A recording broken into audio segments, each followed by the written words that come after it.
the topi, the turban, the izzat, the honor, asking people to uphold that. It was a very emotional speech, but it also made you vulnerable to, taunts from your political opponents. He was going begging for votes. Well, I'm glad I went begging for votes, because unlike them, I don't think I'm some sort of Maharaja. I'm glad I begged for votes, and I would beg for votes again. My mind goes back to 2002. That was perhaps the first big political knock. When you think back to that time and this time, which one feels tougher?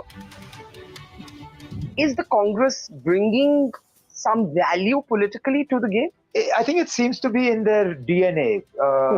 They work late. Unlike sort of us, I'm up at 6. The Congress only seems to start working at 10 o'clock at night.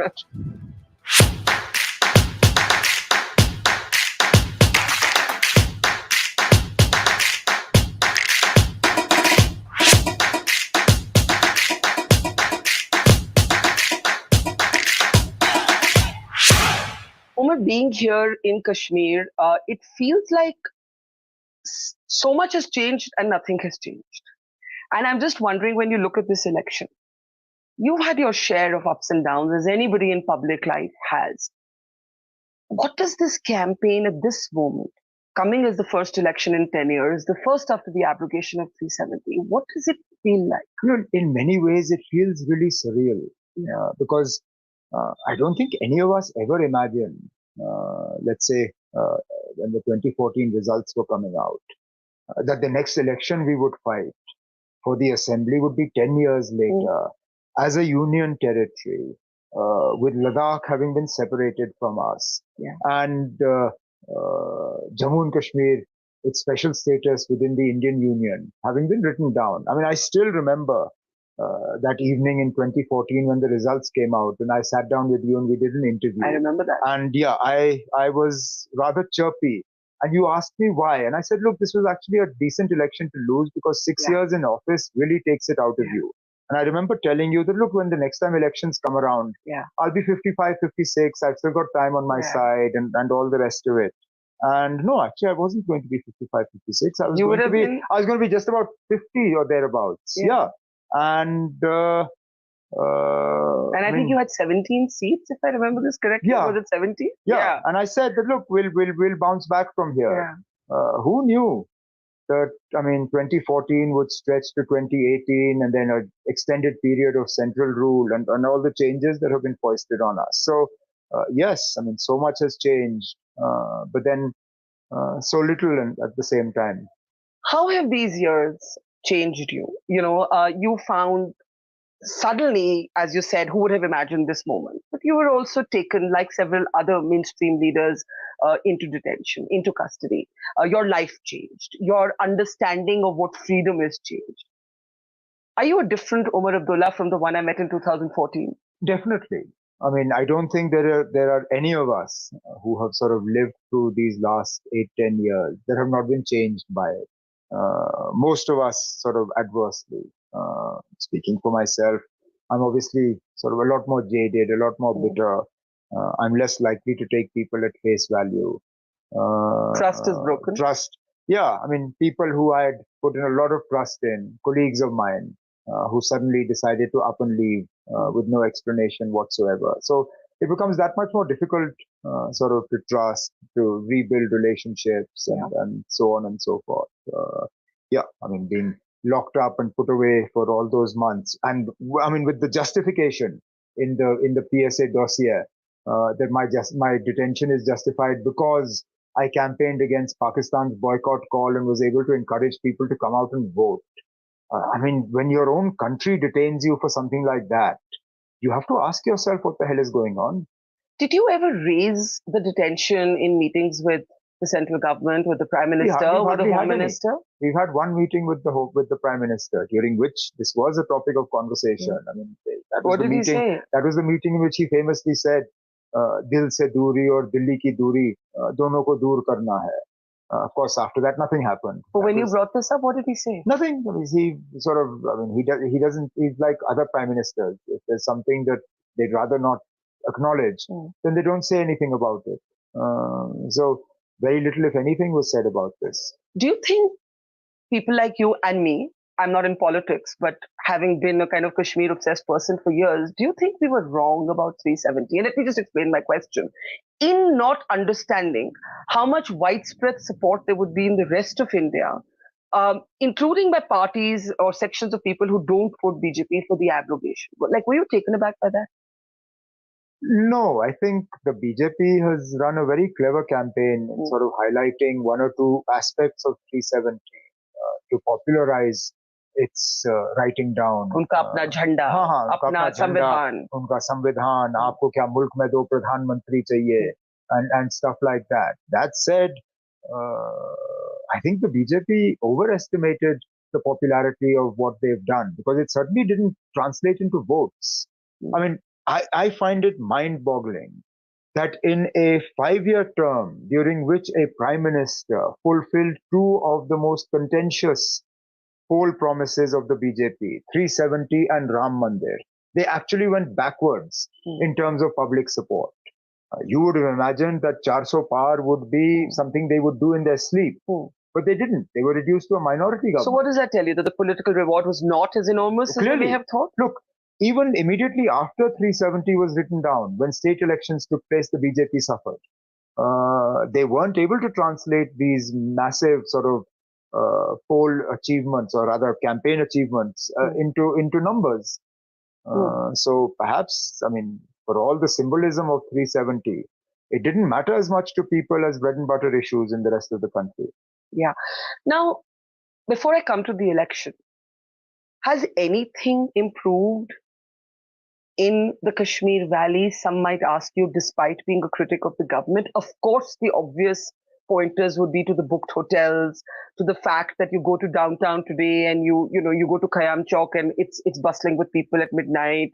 The fact that a cinema hall is going to open. The fact that that people today have moved from the politics of boycott to the politics of participation. The BJP would argue this is the change we brought. This is the Naya Kashmir. I'm more than willing to grant them that sort of claim, provided they can show, or time will prove, that these changes are coming from within. That this is not out of some sort of fear or some sort of pressure.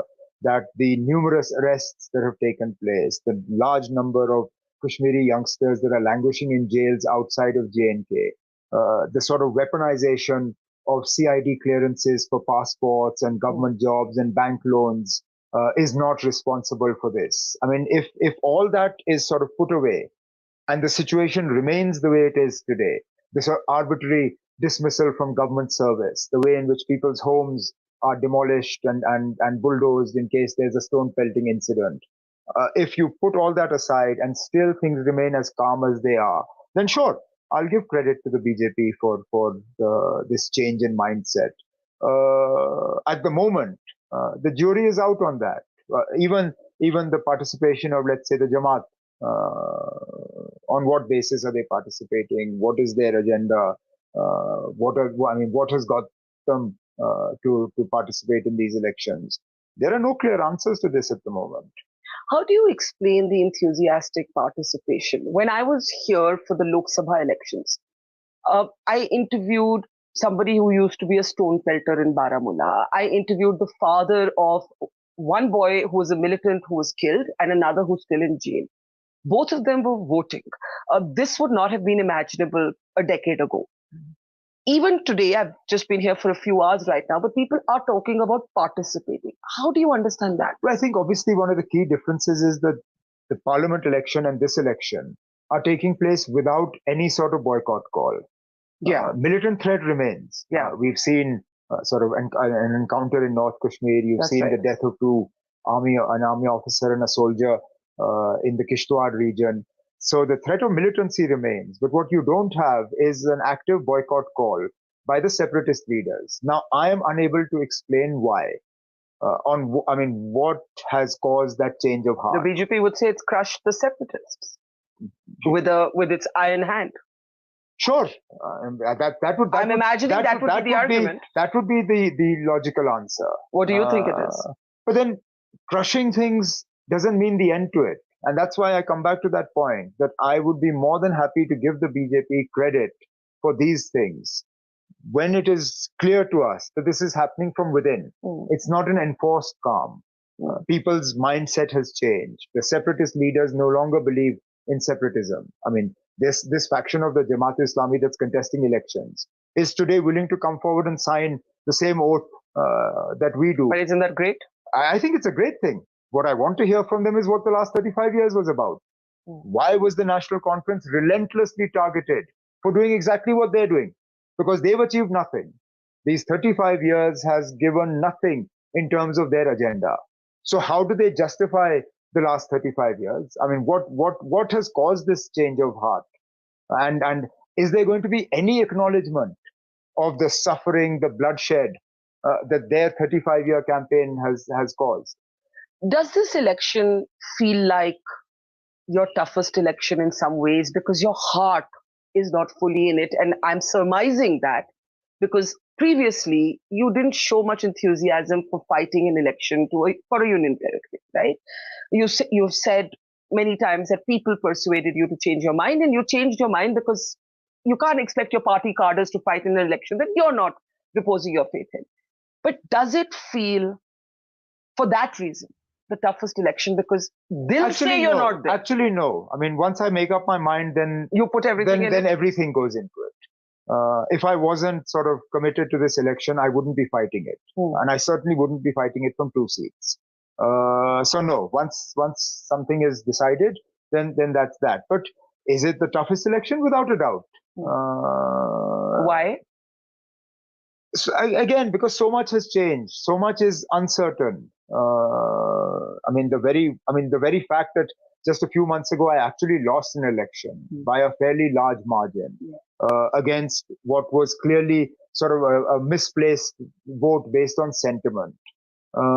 You can't help but ask yourself, is that going to happen this time as well? Then, of course, you have the whole way in which the BJP is approaching this election, hardly contesting any seats in the valley themselves, but propping up any number of forces to try and divide votes. I mean, it is so clear that the BJP's sort of strategy in this election is to try to consolidate Jammu votes on religious lines and divide Kashmir votes based on sentiment and a whole host of other factors. Are you talking about the Engineer Rashid factor? Not just him. He's just one pawn in this whole thing. Delhi has tried so many other ways of... Why do you call him a pawn? What other way would you describe him? What other way is there to describe somebody who comes out of jail for 20 days, where everybody else in that case is still languishing in prison? I can understand in the way in which Arvind Kejriwal came out, that was a case against him alone. In the FIR that has been filed and the charge sheet that has been filed in the matter in which Engineer Rashid is arrested, 4 other people are named: Yasin Malik, Shabir Shah, Asiya Andrabi, and Masrat Alam. How come they're not out? Rashid isn't accused, though, as far as I know, of killing someone. The other I'm talking about this charge sheet. Yeah. That charge sheet is different. Yes. But in this particular charge sheet, in which this is about terror funding, they are also named in that particular one. I'm not talking about the other case, but in this case, how is it they're not being considered? There are so many other people, I mean, who have been arrested under the UAPA, who don't even get a date in court, much less bail. And we know so many high-profile cases of that nature. The people who sort of in their misplaced enthusiasm set off smoke grenades in Parliament and then did some sloganeering, they are struggling to get their bail heard under UAPA. This guy, somehow the NIA quite happily sort of waters down its objections and he walks out. Let's assume for a moment that what you're saying is correct and this is a very planned release, both for the Lok Sabha and now. People still have to vote for him. People still have to believe in the story that Engineer Rashid represents. Now, for years, he's been an independent MLA. He used to, it's amazing that everybody's forgotten this, but he used to organize beef parties. You will, of course, remember that. I was in the assembly when my members saved him from being beaten up. Yeah. I remember when, they literally wanted to lynch him in the assembly. And my MLA at that time from Home Shalibug and Pahalgam stood in front and protected him. How do you ideologically, if he is a BJP proxy as you allege, how do you ideologically understand this moment? Has nobody Because reminded the BJP about Rashid's Deep at Party? this point in time, I believe the BJP will give free rein to anybody to say whatever they like, so long as the votes that are being cut belong to the National Conference Congress Alliance. You can pretty much say what you like.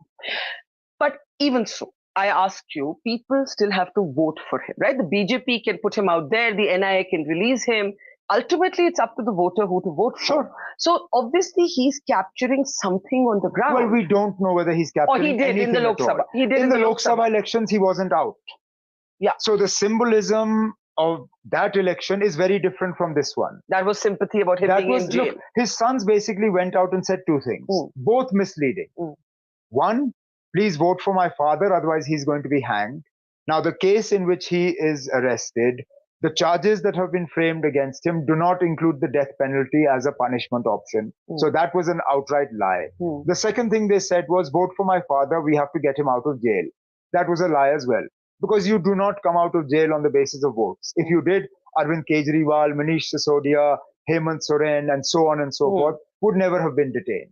So that was purely a campaign based on sympathy to tug at people's heartstrings and win votes. And now that he's out on bail? Now that he's out, look, the results will show. But so far at least, the response that he has got, whether in Baramulla on the first day that he came out of jail, whether in South Kashmir in the public meetings that he's had, has been far below what any of us would have expected.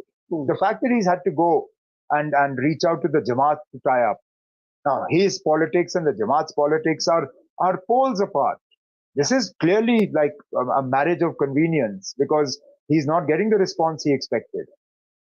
You know, I met some supporters, in fact, some candidates from his party, and they argued that perhaps there could be a hung assembly situation. They rejected, of course, the allegations that they're linked to the BJP. And I said, would you support the BJP in that scenario? And they said, well, there could be a few good people in the wrong party. Are you concerned that maybe there could be a hung assembly with a Jammu chief minister? Is that the plan that you think you have to counter on the ground? Is that the BJP's political master plan? Well, clearly that's the BJP's plan, because they've said as much. This is no secret. The Home Minister of India, while releasing the manifesto of the BJP, says that other than 2 or 3 parties, if we run short of the numbers, we will make them up with the rest of the people. The rest of the people include Sajad Lone of the People's Conference, Altaf Bukhari of Apni Party, Ghulam Nabi Azad of DPAP, Engineer Rashid of AIP, and all the other assorted independents that are floating around here. When the Home Minister of India owns them and says that should we fall short of the numbers, these are where we'll make up the numbers from. What does that tell you? You're saying the Home Minister of India owns these people? He said as much. He didn't name these entities. These are not my words. He didn't name these entities. No, but what he did do was name the ones he wouldn't tie up with, which are National Conference and Congress. And then he alluded to the PDP. Now, the PDP I don't trust, because in 2014, they went out and asked for votes against the BJP and then went and tied up with the BJP straight away. So nobody's going to forgive and forget that so quickly. But the ones he did not name, which obviously means that they're the ones he will tie up with tomorrow, other parties are listed for you. Yeah. Now, the question, of course, is why couldn't all of you in the valley, all of whom bore the brunt of a policy that you disagreed with, which was the abrogation of 370, all of you were detained in varying degrees. Why couldn't your alliance, the Gupkar alliance, we're here on Gupkar Road talking to you right now, why couldn't that stay?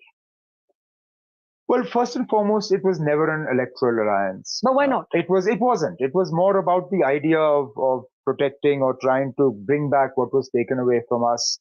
But that said, the relentless political attacks that we started facing from the PDP, even before the parliament elections, made working together very uncomfortable. They went back to form almost immediately after Wahid Para came out of jail, and once the political activities started again, the songs that they played at their sort of raising day functions, the speeches that they made, the social media campaign that was sort of instigated by the PDP president's sort of daughter and others, were almost singularly focused against the National Conference. But even then, when we were sitting down to discuss our seat sharing arrangement for the parliament elections, given that in 5 seats it's very difficult to accommodate 3 parties. At that time, speaking to Salman Khurshid Saab, and he will bear witness to this, I had told him in no uncertain terms that look, as long as the PDP supports the India bloc and our 5 candidates in this parliament election, I am more than happy to keep a door open. The National Conference will be happy to sit down and work out a tripartite seat sharing understanding that will include the Congress, National Conference, PDP, and obviously a seat for Taregami Saab. So you were ready to have a seat adjustment? Absolutely. For the assembly election. With the PDP. For the assembly election. And what happens then? The PDP filed 3 candidates in the valley against us and did nothing to support the Congress in Jammu. And then once the parliament election results were out, started their national conference bashing all over again. So what does that tell you? Do you believe at this point that if push came to shove, the PDP, Mehbooba Mufti's party, could join hands with the BJP again? Look, I don't trust what they say. They say that about you also. Well, that's fine, because I'm not the one who took the BJP into power in 2014, am I? But you have also been in alliance with them previously, with a different BJP and a different BJP leader. But the very sort of clear difference is that the National Conference and the BJP or the NDA were allied at the central government level. We didn't bring the BJP into Jammu and Kashmir. The PDP did the exact opposite. They allied in J&K. They brought the BJP into Jammu and Kashmir and had no sort of power sharing understanding in Delhi. Now, what was worse? Now, listening to you, one gets the sense that you believe that the entire sort of political establishment, either directly or indirectly, has one aim to somehow keep the National Conference out of power. Not indirectly, directly. Everybody's in on it together? Other than the Congress, minus one candidate who, again, sort of went a little berserk. That's Banihal? Yeah. Other than that, can you point out a single party whose overwhelming attack isn't against the National Conference? Because I can't think of even one. Starting from the BJP, working my way down to most of these independents. I'm not the one who put Engineer Rashid in jail. Yet he spends most of his speech talking about the National Conference and not about the BJP. The sort of the inherent contradictions that come out of Engineer Rashid's campaign are mind-boggling. The fact that you talked about his candidates. How is it that a man who talks about being opposed to Prime Minister Modi's Naya Kashmir Nara then gives tickets to those people who for the last 5 years have done nothing but sell Naya Kashmir to the people of Jammu and Kashmir? How is it that Engineer Rashid talks about respecting the Hurriyat Conference and the sacrifices of those leaders, etc., talks about Yasin Malik and how he's opposed to him being executed, and then then sort of hugs an individual who goes out and pulls down the board of the Hurriyat Conference from their office in Rajbagh, who publicly calls the media and demands Yasin Malik's execution. Now, somewhere there is a contradiction between what Engineer Rashid tells people and what he does. Now, Omar, we've all been around long enough, we're old enough to know that, as the cliche goes, politics makes for strange bedfellows. So, the National Conference and the BJP were not predictable allies. Mehbooba Mufti and the BJP were not predictable allies. So, I have to ask you, do you ever see yourself, if it came to a matter of political survival, tying up with the BJP Actually, again? Tying up with the BJP would be the exact opposite of political survival. Today, Mehbooba Mufti is actually struggling for political survival because of 2014. Today, her daughter runs a serious risk of losing her first election because of 2014. So tying up with the BJP for the National Conference, and for me, would be the exact opposite of what you're saying. It wouldn't be political survival. It would be the death of our politics and my political career. Is your difference with Modi's BJP or is it with the BJP? At this point in time, how do you separate the two? Well, nothing is constant in politics. True, but I haven't seen anything in the BJP that would suggest to me that there is any scope for a sort of Vajpayee-type leader to emerge. I mean, Vajpayee was the person who coined the Insaniyat, Jamhuriyat, Kashmiriyat phrase. Yeah. He went to the LOC and talked about you can have permanent neighbors, but not permanent friends. Yeah. Who started the bus to Muzaffarabad, who went to Minar-e-Pakistan, This government has done the exact opposite of all those things. I mean, they would say they tried in their early years. What did they try with the bus? They just stopped it. No, not the bus, but he went. Exactly. Mr. Modi went for Nawaz Sharif's birthday. He called them for the swearing in. No, fair enough. I'm talking about the other stuff that happened with us. Prime Minister Vajpayee put on the back burner the whole 370 matter and so on and so forth. So, I mean, I don't know how events will shape up in the future, but there is no separation between Prime Minister Modi and the BJP. Rahul Gandhi met you and presumably discussed the alliance. You've said except for one seat, it's going pretty smoothly. But is the Congress bringing some value politically to the game?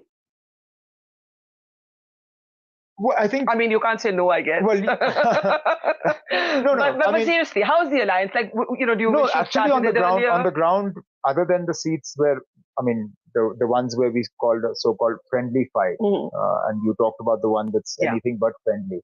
But generally, I mean, we're working all right. We are hoping that once the campaign for the third phase picks up, because that's where we really need the Congress to step up and sort of start delivering seats, and that's in Jammu. The handful of seats they're fighting in the valley, we'll manage one way or the other. But I am looking forward to people like Rahul, Priyanka, and others coming to Jammu and taking the fight to the BJP, because at the moment things have been a little quiet on the Congress front in Jammu. Yeah, it seems a bit muted. At the moment, yeah. But then, why do you think that is? I think it seems to be in their DNA. They work late. Unlike sort of us, I'm up at 6, I start my work at 6 o'clock in the morning, and really after 10:30, I don't want to know what's happening. I'll wait till the next morning. The Congress only seems to start working at 10 o'clock at night. They would much rather have meetings at 3 o'clock in the morning and decide seat sharing arrangements at 5 o'clock in the morning. Is that what happened? Is that the time? Is that the time at which? Actually, a lot of that did happen. I mean, not quite 5 o'clock in the morning, but the meetings went on until the early hours. So I can imagine that their campaign also will pick up towards the latter part of the third phase. Just so long as it picks up, that'll be good. You don't betray a lot of emotion necessarily in your public demeanor, unlike, let's say, your father, who's often been a more flamboyant politician. I'm building up to ask you. Ganderbal. Yes. Yeah. The topi, the turban, the izzat, the honor, asking people to uphold that. It was a very emotional speech, but it also made you vulnerable to, taunts from your political opponents. Tell us the story or the emotion behind it. What was the emotion? It just felt that, I mean, at the end of the day, you're asking people to vote. Why should people think that you're doing it from a position of sort of like, it's my right to get your vote? And particularly in Ganderbal. Maybe if it had been another seat, I wouldn't have. But Ganderbal is the area that traditionally my family have fought and represented, whether in parliament or in the assembly. And I don't know, perhaps it just came from the realization that I don't want people to think that I consider votes in Ganderbal as my birthright, and that somehow I'm lording it over people, and that they have no option but to vote me into the assembly. But you were conveying vulnerability. Do you feel vulnerable? Or is every election a kind of... Look, I make the point, I've just come off the back of a pretty nasty loss. Sure. So, I mean, I guess there is an element of vulnerability as well. But more importantly than that, in an election, the people are the masters. What is wrong in bowing down and accepting that? It is their votes that decide our future. And the sooner we acknowledge that as candidates, perhaps the better we will be in terms of reaching out to them. So you don't regret that speech? No, absolutely not. And I think those are my opponents who sort of... they said he was going begging for votes. Well, I'm glad I went begging for votes, because unlike them, I don't think I'm some sort of Maharaja that is here to rule sort of until the end of time. I'm glad I begged for votes, and I would beg for votes again, because again, I make the point, the voters are the masters. We are there, we get the opportunity to serve them. And why not accept that? You said that once you commit to something, you put everything of yourself. So you went from being skeptical about contesting, and now that you're in it, you're contesting from 2 seats. Is your ambition to be chief minister again, even though this is not the assembly that you would have wanted? I have no such ambitions. I don't Why know. not? I don't. I mean, I've been chief minister of Jammu and Kashmir prior to 5th August 2019. Yes. In a more empowered assembly. This is a very different assembly. So, look, it is not my ambition. That said, I don't know what my destiny has in store for me. I don't even know what 8th of October has in store for us. But what would you choose for yourself if you could choose?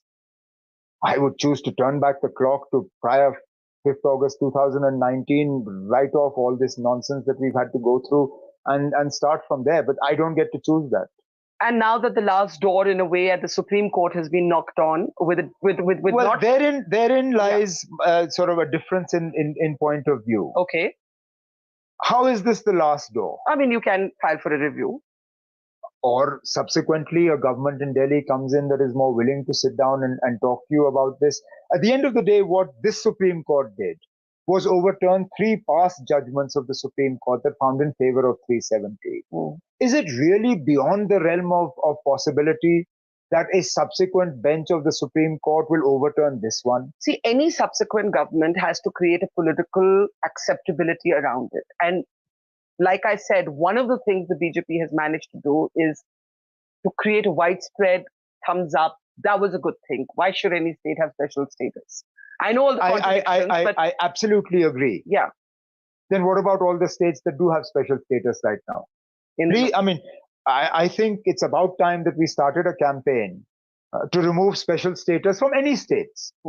Why did you stop at 370? Let's move to 371.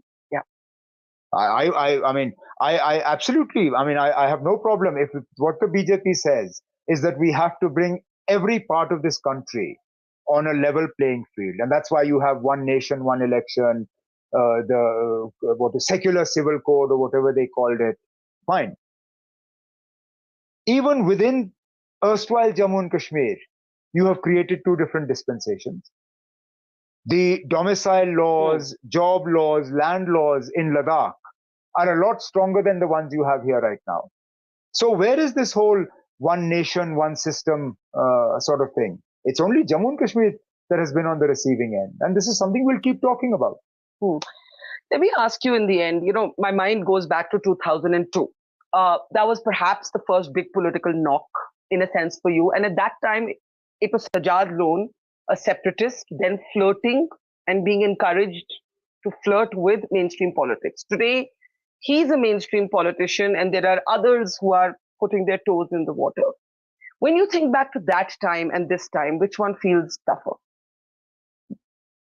Well, I think this time is probably a little tougher because there are many more of those dipping their toes in the water. New variables. Very many of them. There's a whole host of sort of different permutations and combinations that are sought to be worked out. Sajjad Lone, even at that time, his influence was limited to a handful of constituencies in North Kashmir. Even though he tried to grow, eventually that's where his political space has pretty much shrunk back to. It's quite possible we'll see the same out of these new permutations and combinations. But at the moment, they're untested. So who knows how this will play out. Have you ever thought of doing something other than politics, or is this the rest of your life? I'm too old to start something new now. But no, this is what I do. This is a fight that we can't give up on. In 2014, as you said, when we met, you were talking about the next election, and the next election didn't happen, and we're a decade on. If I were to ask you where you think you might be 5 years from now, I wouldn't answer that question. I have learned that you answer that question at your own peril. Like I said, when we last sat down like this, I literally thought that I'd be 50, 51 when the next election comes around. We'll see what happens. Here I am, a decade later, and we're only now sort of preparing for polling tomorrow.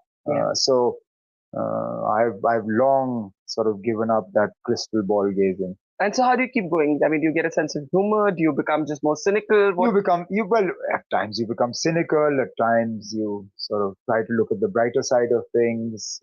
I've actually, fortunately, I'm not given to sort of wallowing in self-pity and sort of thinking about what was or what should have been. I'm in that respect very matter of fact. Once I know what the circumstances are and how things are, I orient my mindset to factor that in, and that's how it is.